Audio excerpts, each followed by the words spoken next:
un plan de rescate para paliar as consecuencias da Covid. Iso foi o que exixiu o Concello de Pontevedra á Xunta de Galicia.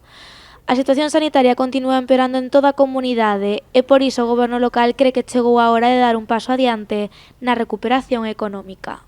Se falaba, e creo que é necesario, de termos altura de miras, de intentar traballar nun plano conxunto e de que todas as administracións arrimemos o ombreiro. Dende logo, quen ten que levar o timón do plan de rescate é sobre o que recaen as competencias.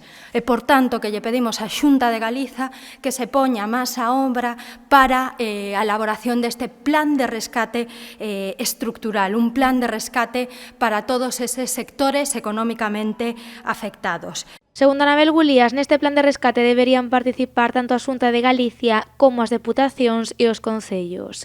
Ademais, o Goberno local entende que as achegas destas tres administracións deberían ser proporcionais.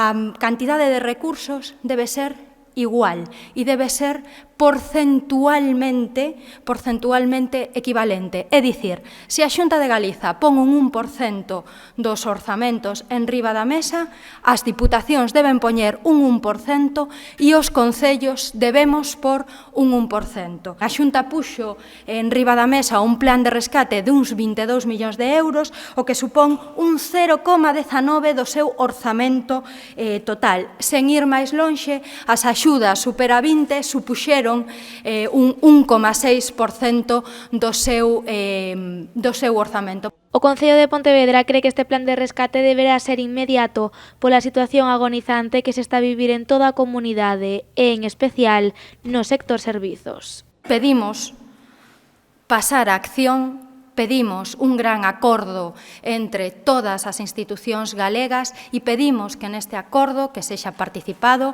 que sexa rápido, que sexa inmediato, porque o sector non pode esperar máis, as institucións poñan o mesmo número de recursos porcentuais do seu orzamento en riba da mesa.